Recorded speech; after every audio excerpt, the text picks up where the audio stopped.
Bonjour et bienvenue sur Guidance vers la lumière, j'espère que vous allez bien. Je suis ravie de vous retrouver pour une guidance intuitive à tendance générale dans la série Vous et votre autre. Je vais poser la question qui a été votée dans le groupe Facebook, ou suggérée plutôt.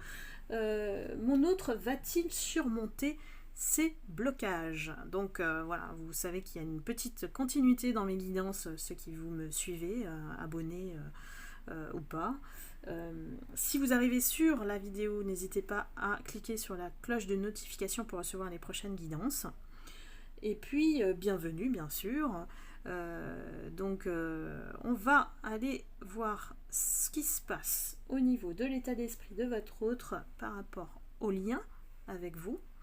Et puis, je vais interroger l'oracle de la triade. Bien sûr, ne prenez que les messages qui s'adressent à vous. Hop.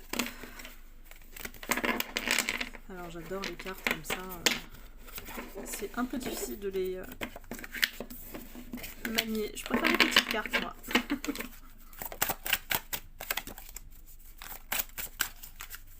Alors pourquoi? C'est pas pourquoi, c'est votre autre. Va-t-il surmonter ces blocages?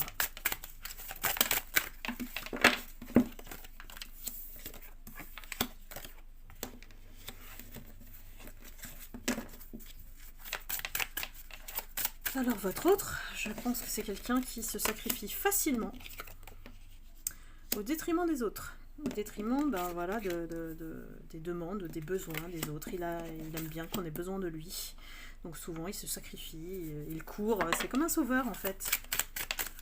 C'est un sauveur, je pense.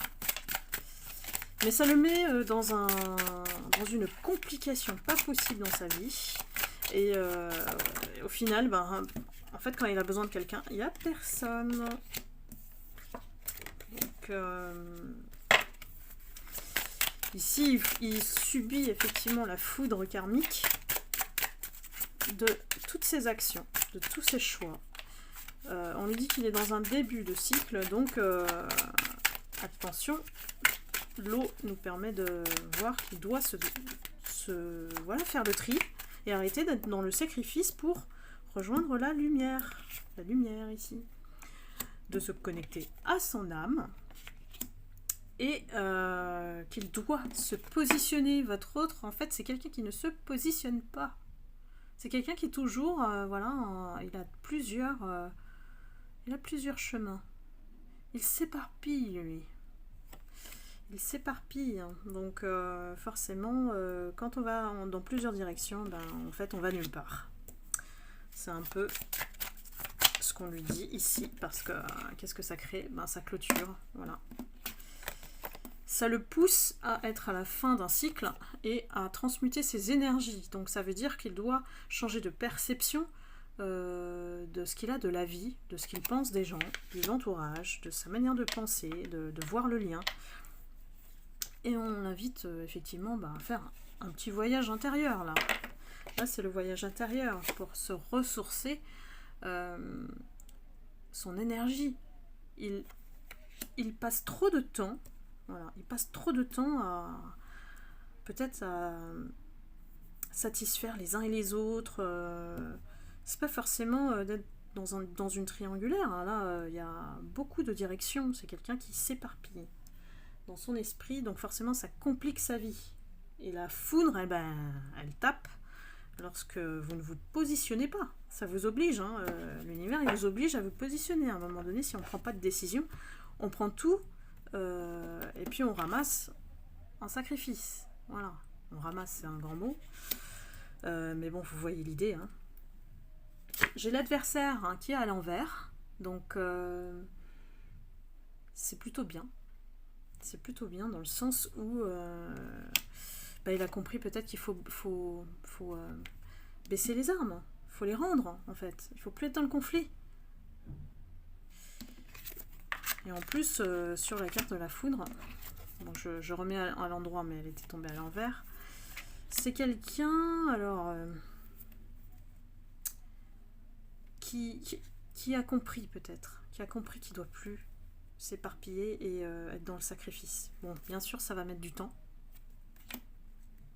Ça va mettre du temps. Parce que ça fait un peu une certaine période qu'il est comme ça, dans le malheur. Il se crée son propre malheur. Attention, hein, quand on se met en sacrifice, on se crée son malheur. Hein. Et qu'est-ce qu'il sacrifie? L'amour. L'amour. Sur la carte du sacrifice. Il a besoin d'apprendre des choses. Il a besoin de s'élever ici. De comprendre comment aller vers la lumière. Donc là, on l'invite peut-être à discuter avec des gens, à être peut-être suivi à une thérapie, au pire pour des personnes toxiques. Et au niveau de son âme, on lui dit de s'élever. Et pourquoi on lui dit de faire des choix, de se positionner pour être plus juste? Être juste avec tout le monde. C'est pas on aide tout le monde... c'est comme ça qu'on attire les gens négatifs en fait. C'est qu'on accepte tout le monde. Ou qu'on ne se positionne pas, on ne fait pas de choix. Donc quand on prend tout le monde, on accepte tout le monde juste pour être populaire, j'ai envie de dire, et d'être le sauveur de ces messieurs et dames, bah, finalement, qu'est-ce qu'on récolte? On récolte de l'injustice. Parce que parmi ces personnes-là qui l'acceptent dans son entourage, il y a des personnes fausses. Il y a des personnes qui vont créer effectivement ces complications, qui l'ont mené à toujours se battre, à être dans le conflit. Parce qu'il ne sait pas distinguer en fait le vrai du faux. Comme il accepte tout le monde. Vous voyez?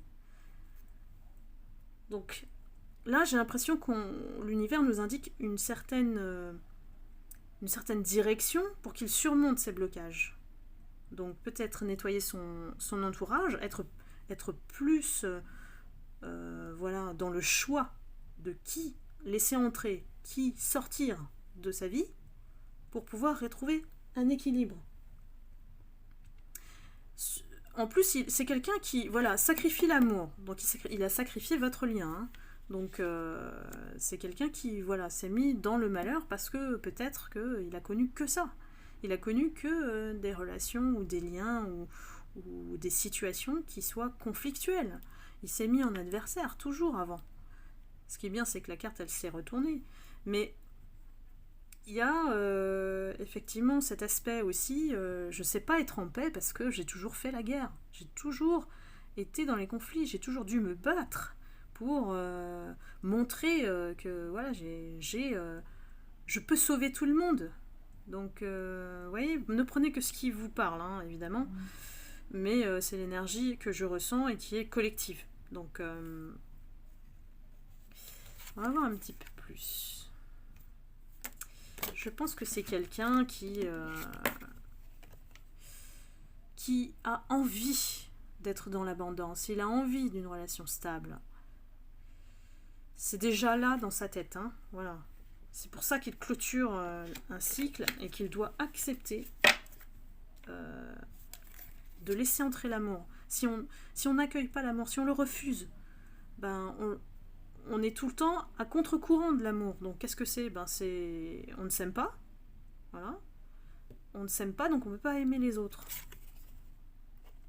Ici, on est dans la paix.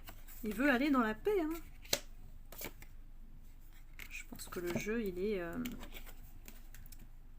peu à l'endroit à l'envers.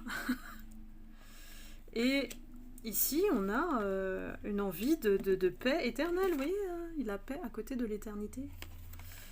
Donc pour qu'il surmonte ces blocages, il faut qu'il fasse des choix, qu'il se positionne et qu'il arrête de faire la guerre.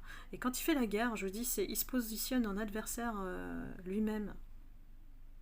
Par son comportement de sauveur, en fait, il crée des conflits. Et je crois qu'il ne s'en rend pas compte. Dites-moi si ça vous parle. Il ne s'en rend pas compte, en fait. Il ne réfléchit pas aux conséquences des choix qu'il fait. Il accepte tout le monde, mais dans la vie on peut pas accepter tout le monde, on peut pas sauver tout le monde non plus. Voilà, on n'est pas on n'est rien, on est des êtres humains. Donc vous savez que bon l'humilité c'est important aussi. Cette personne, je pense qu'elle se positionne en sauveur parce qu'elle se croit capable de tout faire Oui, ça saute en plus. Oui, il est dans l'erreur. C'est quelqu'un qui est dans l'erreur. S'il ne l'accepte pas, il ne peut pas surmonter ses blocages. Il doit affronter son miroir et ce qu'il a fait, assumer son comportement qui n'était pas juste, en tout cas dans la relation vis-à-vis de vous. Je vais aller voir une dernière carte.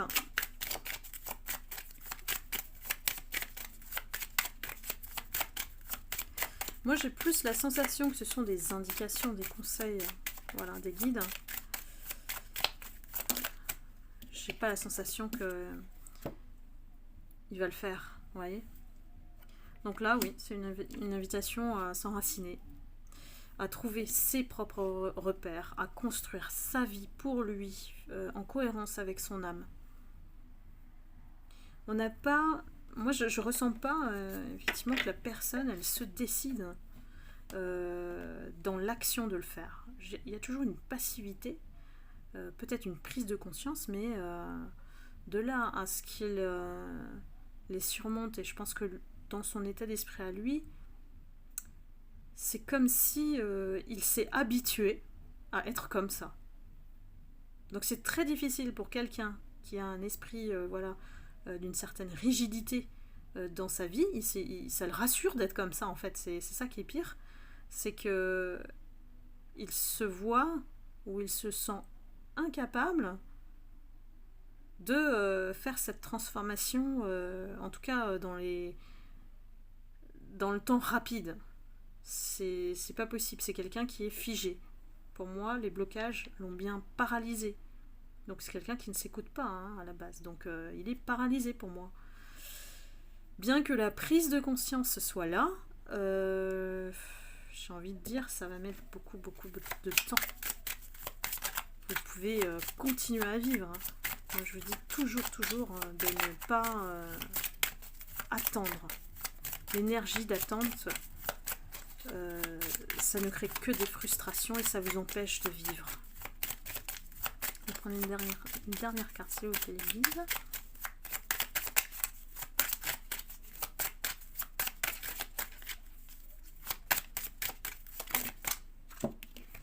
Et ben, ça sera pas une. Alors, on a clé, frère et prière. Ben oui, j'ai envie de dire qu'il a les choses en main, hein, voilà, qu'il doit être son meilleur ami, surtout. Et puis, il n'y a plus qu'à prier. Malheureusement, l'univers essaye de le réveiller. Il faut qu'il retourne dans son intégrité. Parce que sinon, il va continuer dans ce schéma-là. Et peut-être que vous aurez un nouvel autre. Voilà. Mais ici, effectivement, c'est plus du passif que de l'action. Voilà, et bien c'était la guidance du jour. J'espère qu'elle vous a plu, vous a apporté des réponses. Et restez toujours fidèle à vous-même. Priorisez-vous, surtout. Ne soyez pas dans l'attente. Vivez votre vie. Et je vous retrouve très bientôt pour une prochaine guidance en vous envoyant beaucoup d'amour et de lumière comme d'habitude. À très bientôt. Bye bye.